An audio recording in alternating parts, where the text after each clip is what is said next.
And when it comes to protein, it has been shown that we do need to eat, as we age as women, we do need to consume more protein. But when I say more, I don't agree that you need to eat over 100 grams of protein a day. I think that is too much.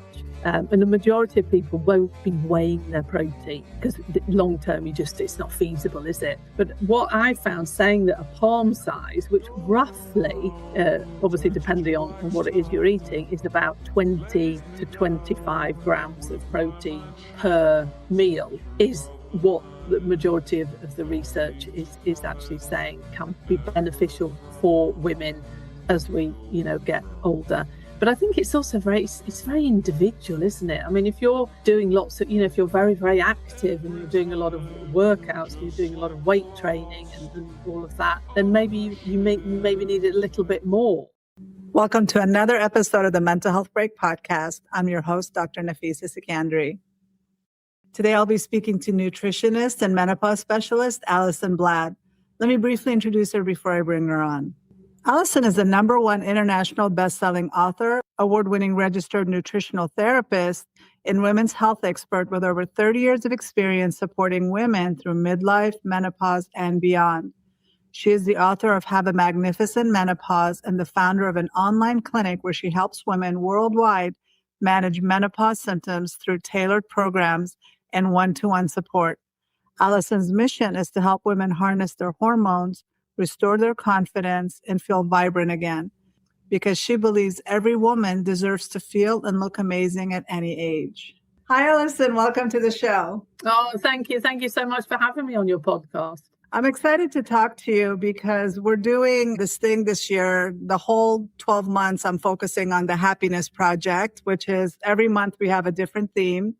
And last month was all about decluttering and energy and clearing out your energy and getting more energy into starting your year. This month, the theme is all about relationships, your relationship with yourself, your relationship with others, your relationship with God.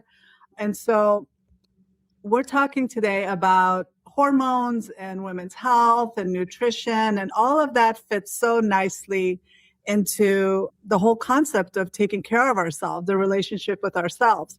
And so can you just start off with telling us a little bit about who you are? I mean, I did introduce you briefly, but just a little bit about who you are. How did you get started with hormones and nutrition and women's health? And then who are some of the people that you help? Yeah, so my name is Alison, as you've already said, and I'm a nutritional therapist, and I am also an esthetician. So I specialize in skin health as well as women's health. Very short, my journey has been quite long, but a short summary of it was when I was a teenager, I had acne. I had very bad skin, which obviously is not really pleasant, is it, for any age, but particularly when you're a teenager, you've got so many other things going on.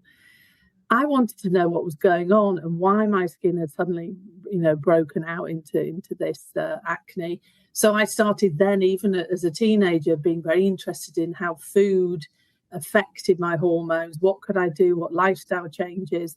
And with the things that I implemented then, I saw a great difference in my skin. So that was kind of the trigger for my love of hormones, because they're just fascinating. And that triggered me to train to be an esthetician. And I attracted, when I worked in aesthetics, I attracted clients that had hormonal skin issues, in particular teenagers, but also women in perimenopause and menopause, because your skin, can all of a sudden, because of the hormonal changes, then can really go a bit crazy, for want of a better word. Very soon came to realize that, the aesthetic side is very effective, but you also need the inside piece. You need the nutrition, you need the lifestyle medicine.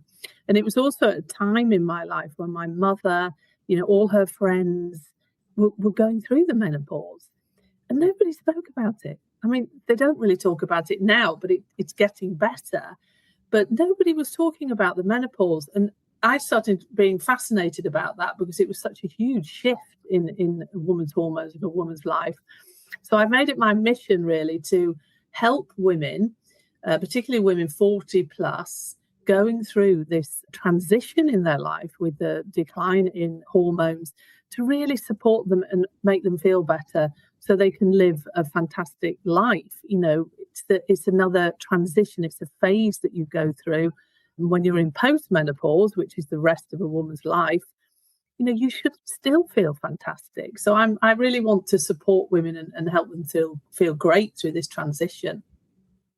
I know you work with a lot of women that are 40 plus. My goal is to also work with women 35 and over, because what I notice is that a lot of these women, once their hormones start going downhill, they start feeling overwhelmed, stressed, burnout.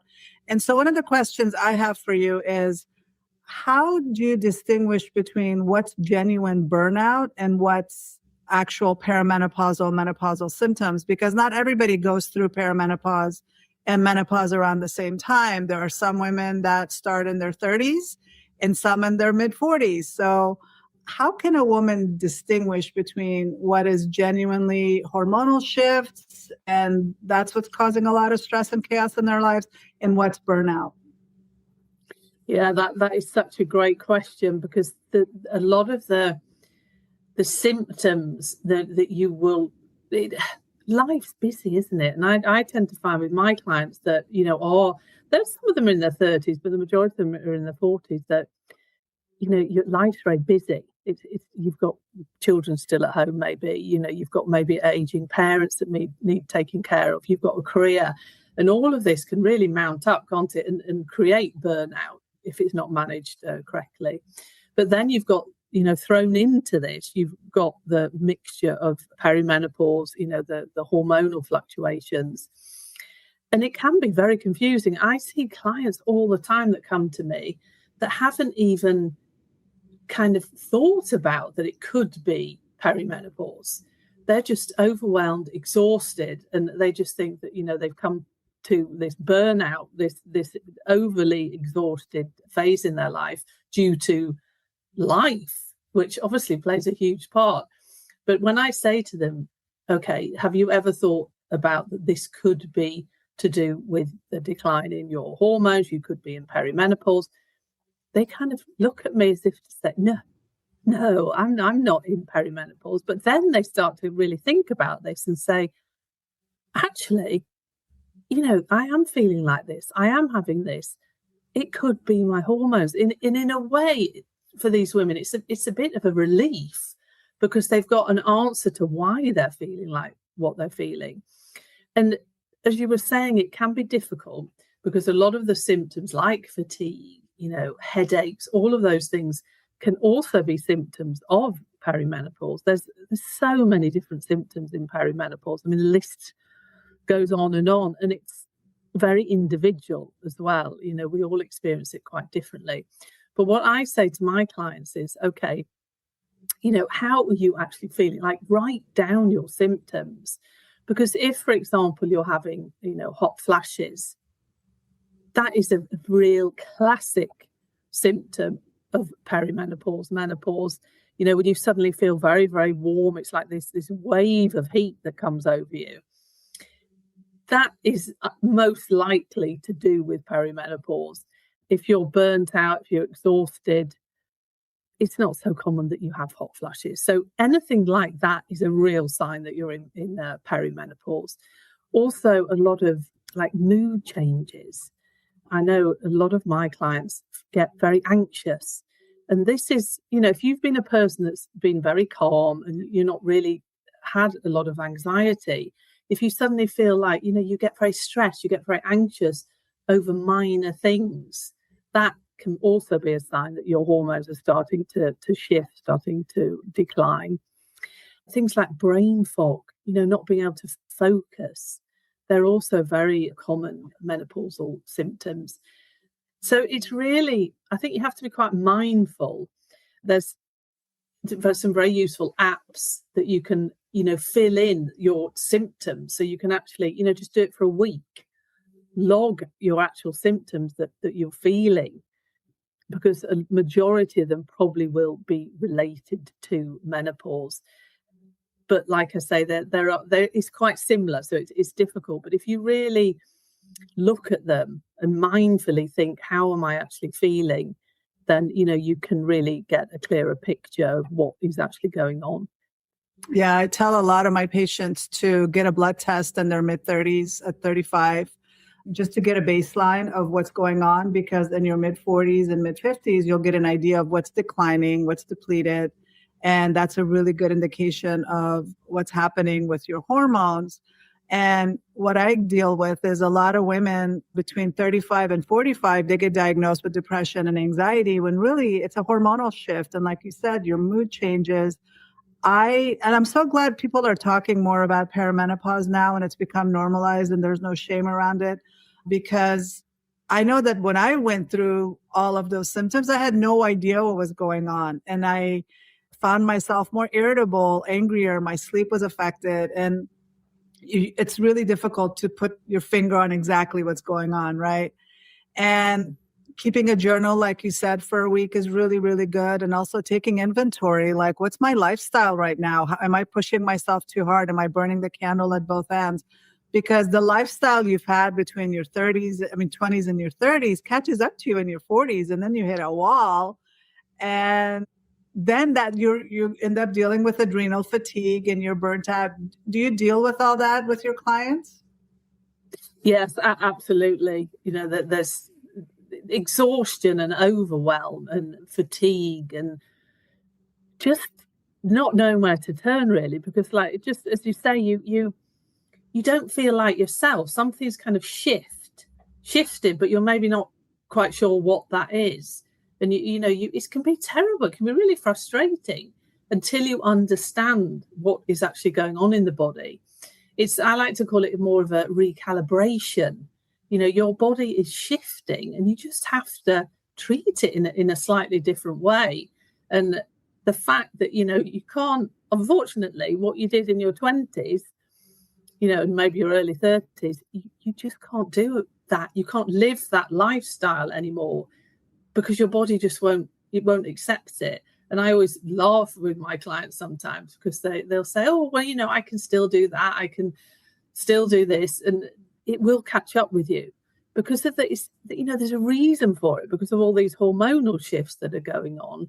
Your body just needs a bit more love and affection. It needs to be cared for in a slightly different way than it did when you were younger. And, it's, if you understand that and you do the things that you need to do to support yourself, you can still feel great.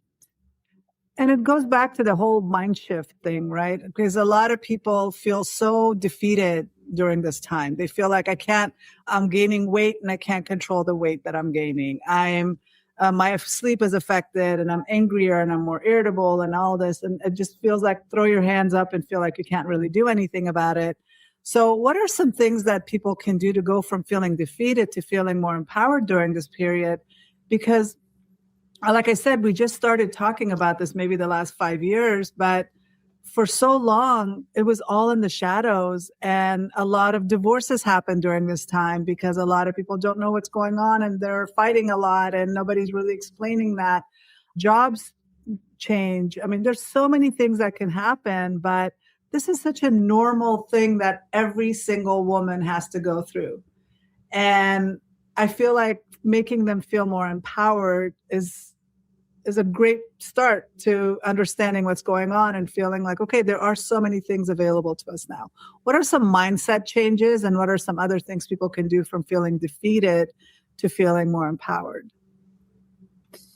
Yeah, it's unfortunately menopause has had, as you've been saying, a very negative aura around it, hasn't it? It's been very, we haven't really spoken about it. I always say there's so many. There's three big shifts of hormones in a woman's life: puberty, pregnancy, and then menopause. And puberty and pregnancy, we'll all talk about those. But then the menopause is just this silence around it, which is getting better, but it's made it more of a hush. I know that when I grew up in quite a strict British family, and I saw my mother and her friends really struggling. I didn't really understand what was going on myself then, but from hot flashes to irritability, mood swings, but it was never spoken about. And even if I said to my mum, well, what's the matter? She said, oh, it's just a change, but, we just have to get on with it and soldier through.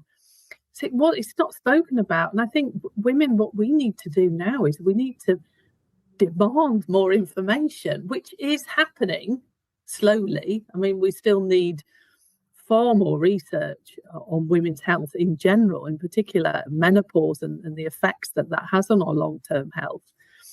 But knowledge is power, isn't it? So I think if you're feeling stuck or you feel, I don't know what's going on, I just feel terrible, read, find out information, get support, go to somebody that specializes in menopause, find a doctor, find a nutritional therapist or whoever that really specializes in that can help you and guide you, because it is a natural transition.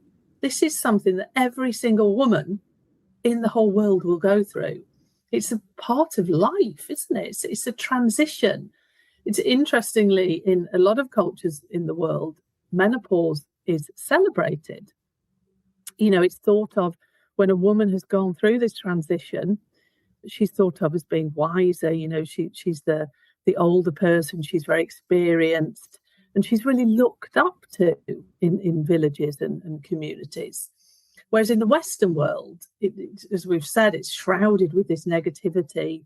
And interestingly, research shows that women that live in these societies where menopause and being older as a woman is thought of as being positive don't experience menopausal symptoms like we do in the Western world. I find that fascinating.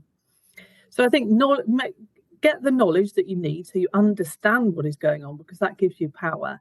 And then I know this isn't easy. I really do.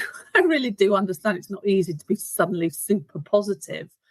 But if you can try to stop all that negative talk and think of, okay, this is a transition I'm going through. It's a natural life phase. I'm going to have my ups and downs here, but I'm going to approach it and support myself in the way that as much as I can, to really feel better. And, don't be afraid to ask for help, because there are many things that you can do. In particular, in my field of expertise, which is nutrition and lifestyle medicine, there's so many things that you can do nutritionally to really make yourself feel better.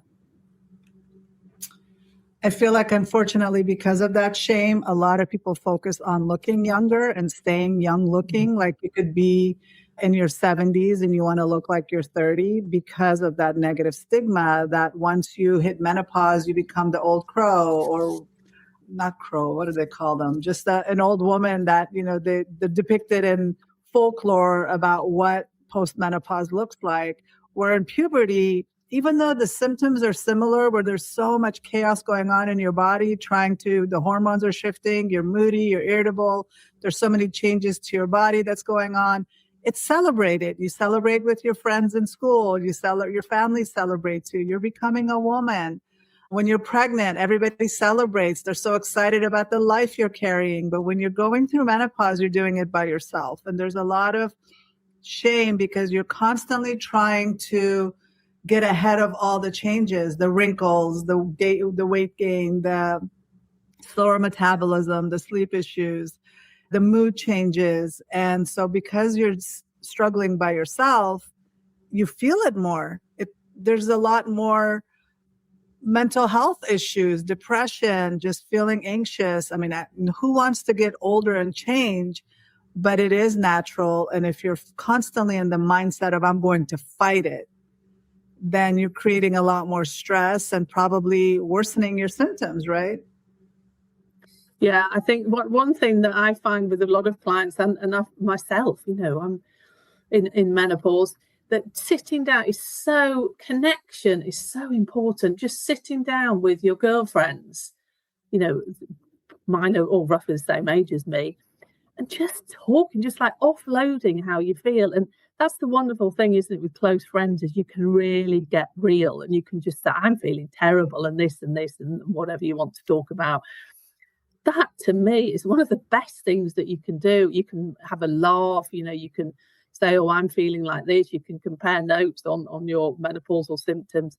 They're so healing. It's connection is really important. So don't try to do it on your own. Even if you don't want to talk to your friends about it, there is a lot of very good communities out there, online, on social media, that are actually very supportive and very good, where you can really vent how you're feeling, asking for help, say, I feel like this. So reach out and really get the connection that you need, because it's super important that you don't, sit at home getting depressed on your own. The connection is so important. I mean, even in the worst trauma, if you talk about it to people, then it just actually helps you heal faster. But when you're dealing with it by yourself, like they say, car accidents, for example, if you're going through that by yourself, you end up prolonging the symptoms as opposed to having a connection of everybody going through the same traumatic event together. And this is why I created the Happiness Project. It's an online community for people to join and focus on things that they're struggling with, and then figure out, how can I cultivate more happiness in my life? But like you said, there are a lot of other communities that people can join and talk to their friends about and be open about. There shouldn't be any shame. And I'm glad that it's being talked about more, but I feel like we're still not there yet to completely reduce the shame and the stigma around it. Yeah, it's better, isn't it? But it certainly needs more. The menopause conversation isn't, and I think it's what I see is very dependent on where you live in the world. There's some countries where it really isn't spoken about. It's still totally, nobody speaks about it. Whereas particularly in the United Kingdom, there a few years ago, there was a bit of a menopause revolution, where a lot of celebrities got behind it, and they did documentaries, and it's just escalated, which is fantastic, because the knowledge is really getting out there. But, then some other countries, I work globally, where it just isn't spoken about in the slightest. So it is dependent where you are in the world. You're right. And I'm being very biased here because I am from the United States, and I'm talking about how it's been very common here in the United States. But you're in Stockholm. So how is it over there? And are they as open talking about it as they are here? It's in Sweden, it's definitely getting better, but it's kind of picking up momentum now.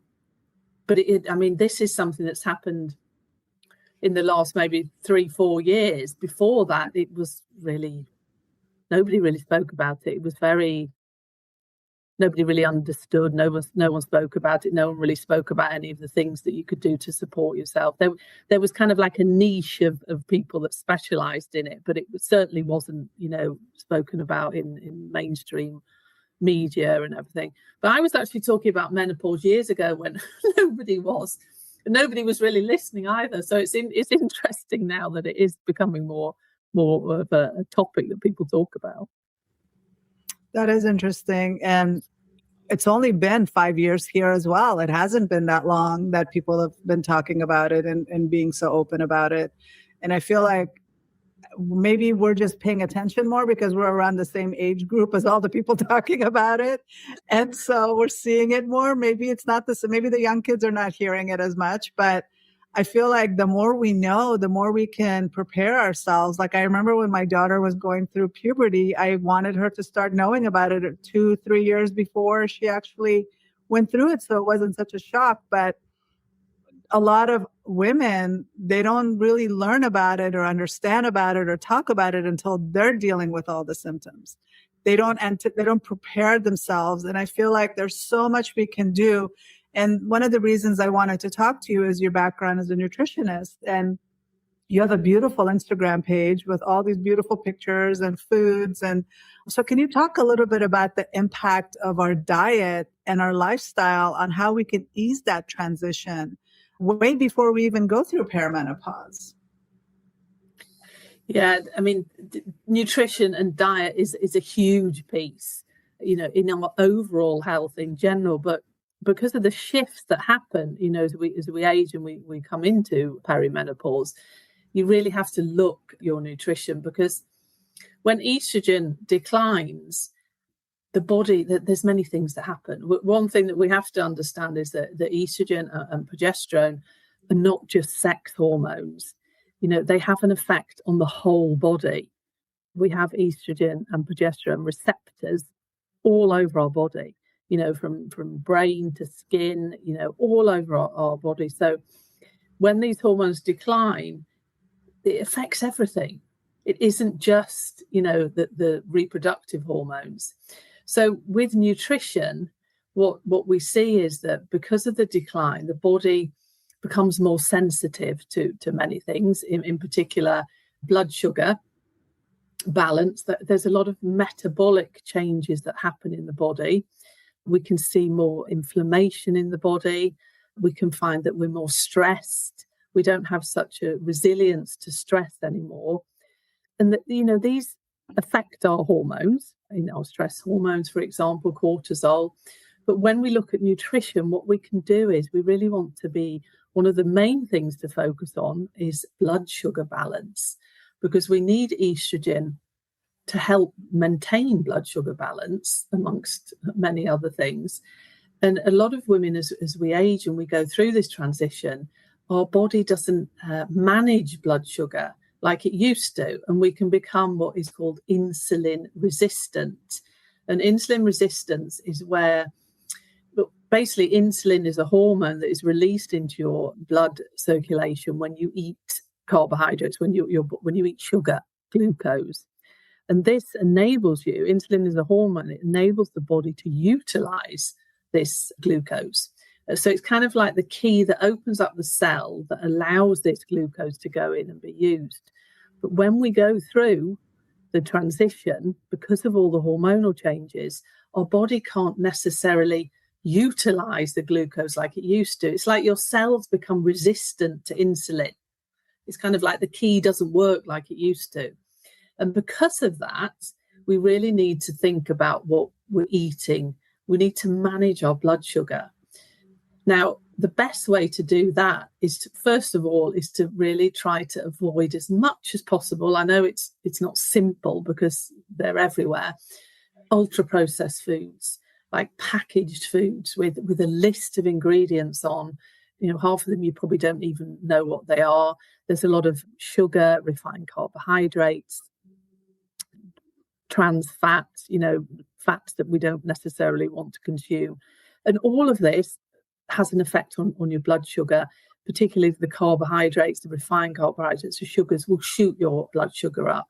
These ultra-processed foods are very easy to digest. So they kind of, you eat them and they go immediately out and shoot your blood sugar up.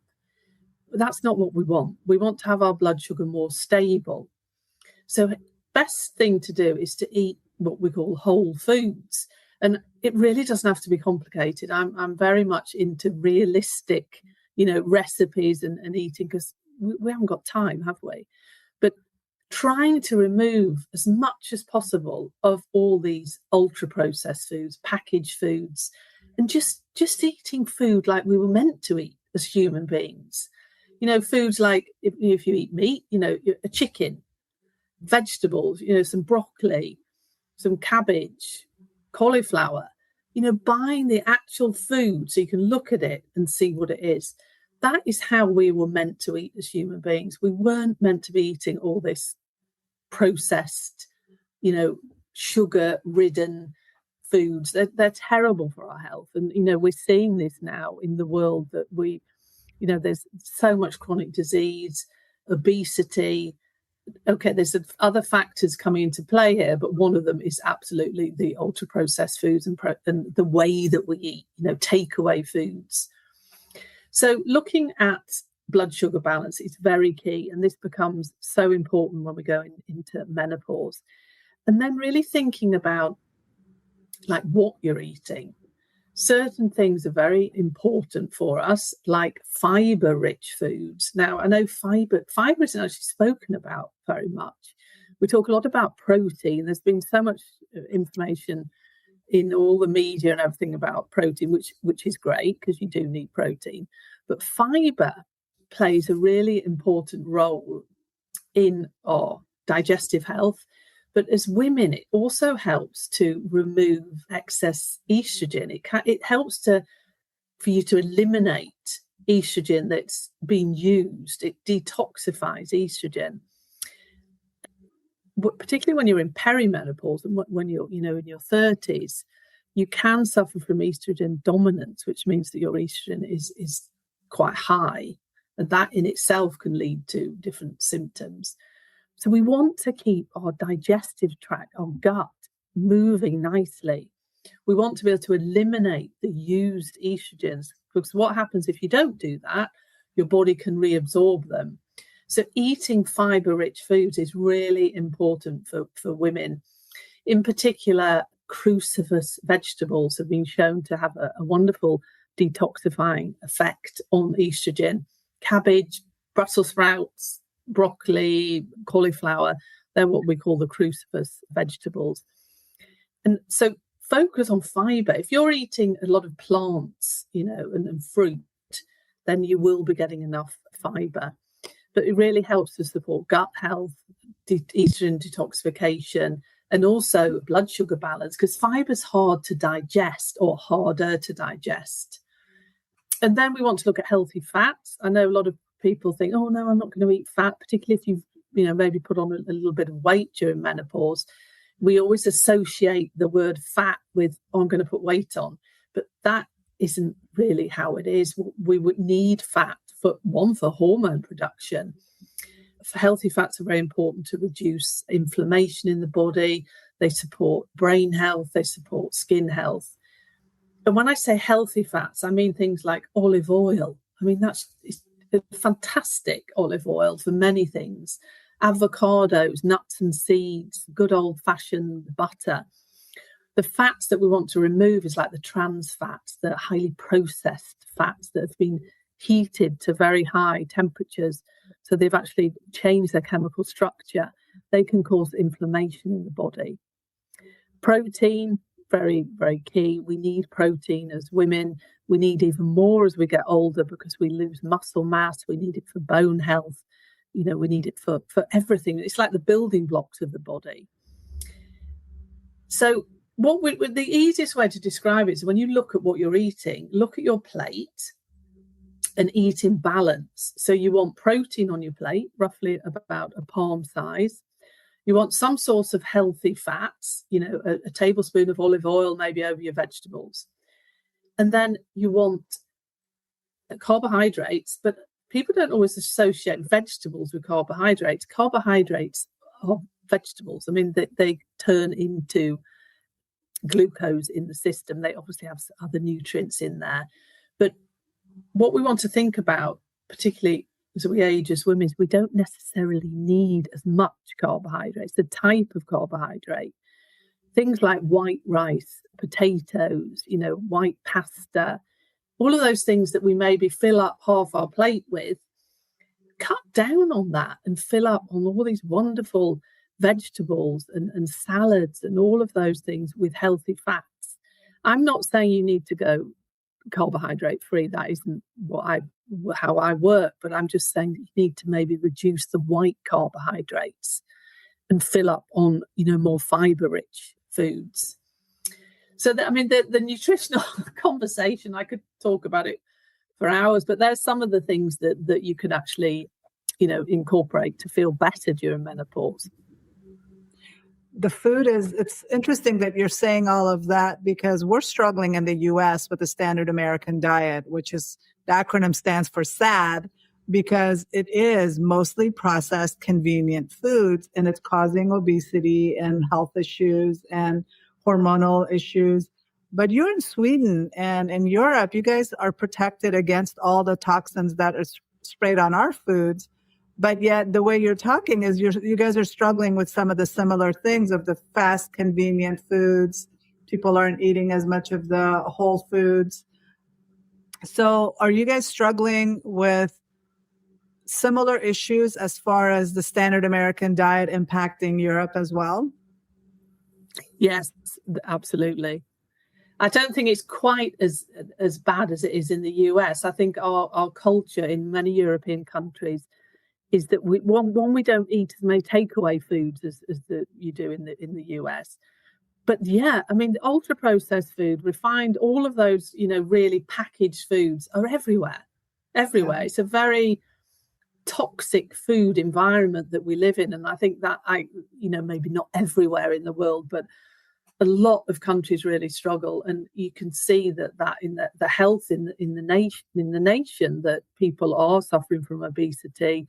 There's a lot of chronic diseases, blood sugar imbalance, inflammation, all of these things stem from, that core of not healthy foods. That is, we're not supposed to eat as humans. We're not supposed to eat like that. We're not meant to eat things that've got 40 different ingredients on that have been produced in a factory. We were meant to be foraging in the forest and eating, foods that we found. And being more active. Well, the thing that happens with these toxins that are sprayed on our food and then eating foods that are probably microwaved or come in a lot of plastic packaging, what it's doing is clogging our liver. And when our liver is not able to detoxify some of these things, like you said, the body ends up reabsorbing all the toxins and estrogens and the sex hormones. And then so we end up having imbalances throughout our body. It causes inflammation. And the simplest thing is to, like you said, just cut back. I don't want to make it seem like it's doom and gloom, but cook more, eat healthier foods, swap your oils for healthier fats, and make little changes until I like the idea of leaning into it, because it took me years to make the change. I used to be a big carb addict, as far as I was a vegetarian that didn't eat a lot of vegetables. And so when people would tell me, you need to reduce the carbs you're eating, I would freak out, because I'm like, what am I going to eat? Because I don't know what else to eat. I'm not eating meat. I don't really like to cook. And so what am I supposed to eat? And it was only after my hormones completely went out of whack that I was forced to change and learn different ways of eating and it took me slowly to shift into maybe reducing the amount of pizza I was eating, and then adding more vegetables and learning how to cook different things and not cooking the heck out of my vegetables to the point that they're soggy and gross. And that's why a lot of people hate vegetables, because they're cooked so much that there's no taste left in it anymore. So learning how to cook them appropriately.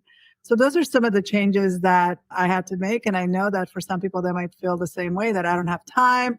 What else am I supposed to do? And for a lot of people, I say, when you're going to go get fast food, stop at a restaurant that has food that's a little bit healthier than what you're normally used to. Maybe get a sandwich that's made out of vegetables and cleaner foods and meats, instead of getting the hamburger and the fries. So what are your thoughts on that? Yeah. I love that. I'm very much into doing small things, because small things over time have a huge impact. And it is difficult. Habit change is very, very difficult. But if you just implement a small thing, like exactly as you were saying, just think, okay, this week I'm going to try and have a little bit more vegetable on my plate. I'm going to maybe reduce the French fries and have more vegetables. I'm going to add more protein to my plate this week. But you can, even if you don't have time to cook, you can still, from the grocery store, you can, for example, you could buy, rather than buying processed meat, you could buy a cooked chicken, that's been cooked. You could buy a whole cooked chicken, and you could buy a bag of salad that's already chopped, a few tomatoes, cucumber. You've got a fantastic meal there, and maybe some olive oil over your salad. That doesn't take you any time. I think, we make excuses, don't we, sometimes as well, for making habit change, because it can be uncomfortable, but it's so easy to do certain things. And once you start eating more like that, you will start feeling better. And that, of course, motivates you to do more changes. On the programs that I run, it's really interesting to see, we put in very small things, very small changes. And I'll say, okay, well, when you've done that, it might take you a couple of weeks. We'll move on to the next thing. And it can be something as simple as drinking a glass of water when you wake up in the morning, first thing before you do anything else. And they'll get that in place. And once they've done that, say, okay, that's fine. Okay, well, now we're going to focus on eating a palm size of protein at one meal a day. So if you try to do everything at once, you'll become overwhelmed and you just think, oh, I can't do this. And you'll go back to your old habits. small things add up over time. And I know it's overwhelming too, because there's so much conflicting information out there. And I'm kind of resistant to this huge push about eating over 100 grams of protein a day. That's a lot. And I think it's unrealistic and possibly unhealthy. But I saw this meme that said, no one has ever pushed me to eat more protein.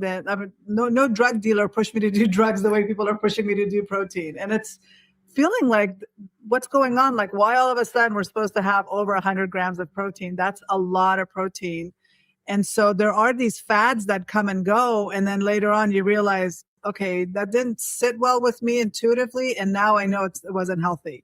So what are your thoughts about that? And is it really necessary to eat that amount of protein in a day for a woman? Yeah, it's interesting what you say about fads. That in the nutritional world, there's always something, isn't there, that somebody has decided, we should do this or we should do that. What I say is based on research. I work very evidence-based. So, what I say has some substance I can actually back up with facts. And when it comes to protein, it has been shown that we do need to eat, as we age as women, we do need to consume more protein. But when I say more, I don't agree that you need to eat over 100 grams of protein a day. I think that is too much. And the majority of people won't be weighing their protein because long term, it's not feasible, is it?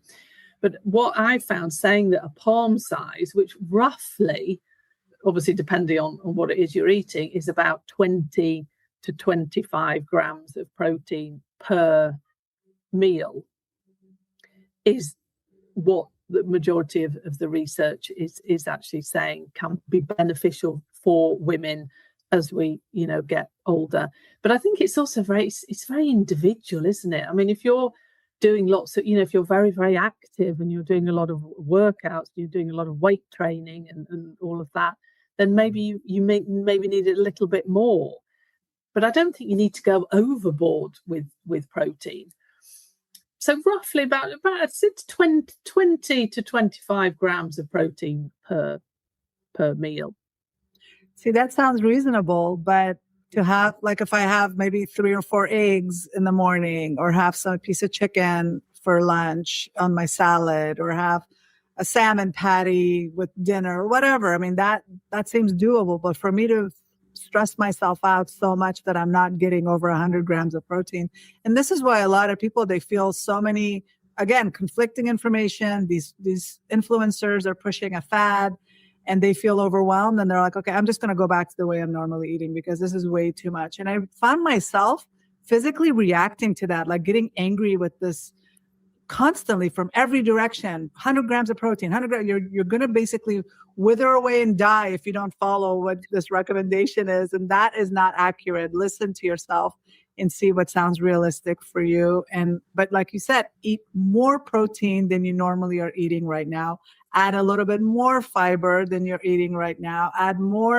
Be more mindful. Like I always want to talk about, love your body and love your gut and your brain and make sure you're providing nutrients to both. And as long as they're being fed, they're happy and they're healthy and they're doing what we're supposed to do. But the next fad that I wanted to ask you about, again, I'm wondering how realistic this is. I know there's research behind it, but it's being really pushed hard, is the creatine phase. I know there's benefits to it, but tell me a little bit about this phase, and do all women need creatine? Yeah, that's really funny. I recently wrote an article for a newspaper about, they were doing there's a lot in the media at the moment. People want loads of information about creatine because it is the new thing, isn't it? I think the thing about creatine is that it has got a lot of research behind it. It's probably one of the best research supplements, and it is relatively safe. We do know a lot about creatine. And for me, in my niche with women's health, the reason that it's kind of exploded there is because we found that research has noted that it can have effect on brain health, energy levels in the brain, because creatine was initially, something that people used in the gym. because it is something that you can take, if you're doing workouts, because it helps for energy production. So you can maybe work out a little bit harder than you would have done before, because it helps to boost energy production. But your brain is a very energy craving organ. It needs a lot of energy to function. And what they've shown in some research is that creatine may be beneficial for, cognition, for focus, concentration, those things. And I mean, I think there's nothing wrong with creatine. Creatine is, it can be a useful supplement. I don't think everybody needs to take it. But if you maybe feel that you're feeling very tired, you're suffering from a lot of stress, you maybe do work out a lot, and the normal things that you're doing aren't really helping, then, why not try creatine? What the research, interestingly, has shown is that if you are, exhausted, overwhelmed, it tends to have a better effect than, if you're not really suffering from any of those sort of symptoms. But it's like anything, isn't it? There's these fads where certain supplements suddenly become super popular. But what the creatine, as I said, it is one that does have a lot of research behind it, and it's relatively safe and easy to use, and it doesn't really taste of anything. So it's quite an inoffensive supplement. Yeah, it is a really good one, but I think people actually need to work out to use it, or maybe I'm wrong with that.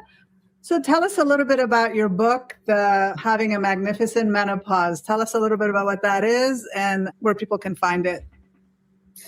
Yeah, my book, it was launched in August last year. Have a Magnificent Menopause. It's in the background. You can see it there. It's very pink.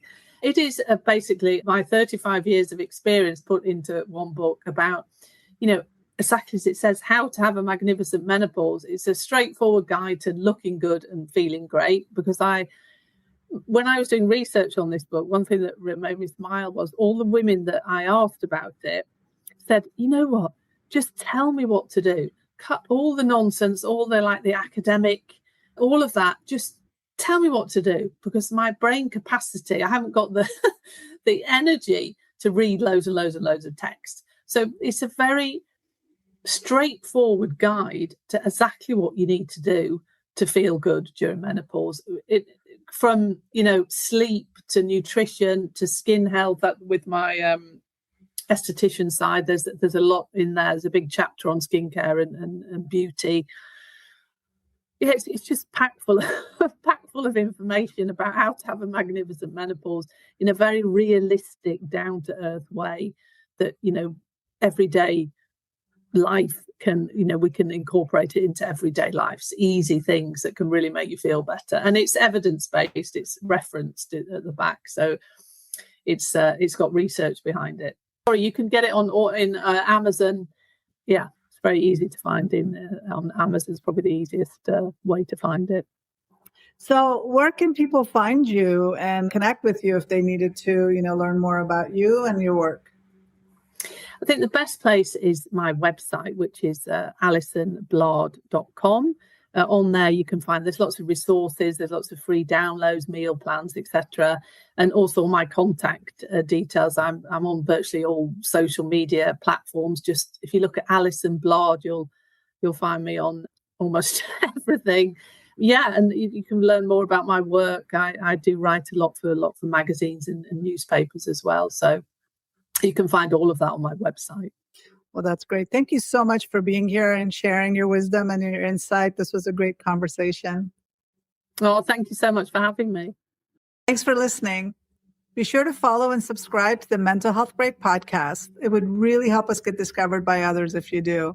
And now you can text us directly and share your thoughts with us about this episode. If you're interested in joining the Happiness Project, visit drsekandari.com/happiness-project. Until next time.